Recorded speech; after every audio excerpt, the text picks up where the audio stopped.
আসসালামু আলাইকুম প্রিয় দর্শক, আশা করি ভালো আছেন। আমাদের সামনে উপস্থিত আছেন নাক কান গলা বিশেষজ্ঞ প্রফেসর মনোয়ারুল আবেদিন স্যার।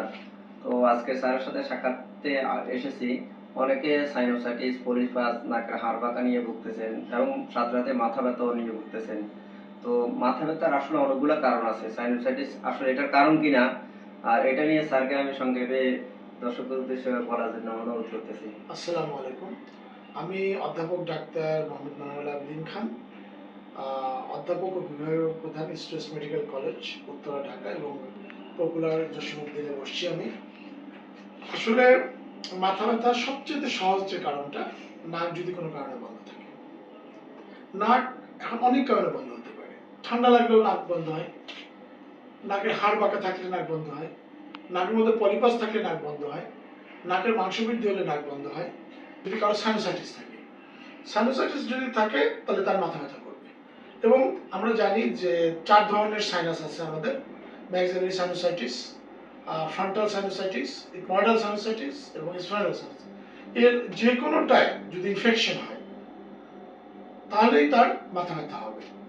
এছাড়া আর যে 2-3 ধরনের মাথা ব্যথা আছে, তার মধ্যে একটা হচ্ছে টেনশন। দেখবেন যে আপনি একটু টেনশন করলে আপনার মাথা ব্যথা করবে, এটা বলা টেনশন হেডেক। আরেকটা খুব কমন, সেটা হচ্ছে মাইগ্রেন।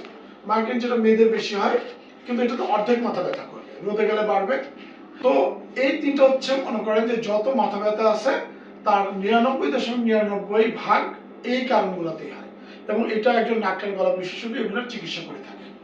বাকি যে 0.001% সেটা হতে পারে ব্রেনের টিউমার বা অন্য কোনো কারণে, যেটা খুবই রেয়ার। তো এই জন্য দর্শকদের প্রতি আমি বলবো যে যদি কারো মাথা ব্যথা নিয়ে ভোগান্তি থাকে, প্রথমে একজন নাক কান গলা বিশেষজ্ঞের পরামর্শ নেবেন। স্যার, অনেকে মাথা ব্যথার ওষুধ খায়, এই যে টাপরিন ফার্মেসিতে গিয়ে নড়িয়া জাতীয় ওষুধগুলো খায়, কিছুক্ষণ ব্যথা কমে, কিন্তু এই যে নাকের যে অপারেশনটা যদি সাইনোসাইটিস বলেন, ডিএনএস, এটা যদি অপারেশন করে তাহলে স্থায়ীভাবে নির্মূল হবে কিনা? অবশ্যই নির্মূল হবে ইনশাল্লাহ।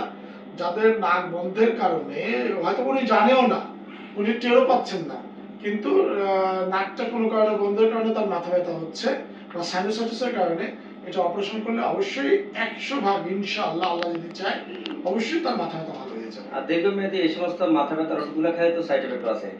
হ্যাঁ, এই যে আসলে প্রত্যেকটা রোগীরই একটা পারফেক্ট চিকিৎসা আছে, কিন্তু কেউ যদি এই চিকিৎসাটা ঠিক মতো না নিয়ে খাইলো, ওষুধ খাচ্ছে 5 বছর ধরে, 10 বছর ধরে, আসলে এটা তো সবাই বুঝেন যেটা তো আসলে ঠিক না। আমারও না সাইনোসাইটিস ছিল, পলিপাস ছিল, তো স্যারের থেকে অপারেশন করার পর আলহামদুলিল্লাহ আমি ভালো। রাতে মাথাটাও ঠান্ডা থাকে। মাথা ব্যথা তো এই যে অক্সিজেন পর্যাপ্ত পরিমাণ পাচ্ছে না, কারণ এখানে ইনফ্লামেশন হয়ে গেছে গা। অক্সিজেন পাচ্ছে না নাকের যে পরিবেশ ফুলে যাওয়ার কারণে স্যার, যার কারণে এই প্রবলেম গুলো হচ্ছে। যে কোনো অপারেশন আমরা চাইছি সকল ধরনের চিকিৎসা এখানে সুলভ মূল্য দেওয়ার জন্য। আমাদের উদ্দেশ্য অল্প খরচে উন্নত এবং সঠিক চিকিৎসা। এখন ইন্ডিয়া থেকে মানুষ যাচ্ছে, অনেক টাকা খরচ করছে, কিন্তু এখানে ভালো চিকিৎসা আছে, ভালো হসপিটাল আছে। প্রিয় দর্শক, যে কোনো অপারেশন লাগুক আমাদের সাথে যোগাযোগ করেন, আমরা আপনাকে বলবো কোনটা কত খরচ হবে, আদৌ অপারেশন লাগবে কিনা।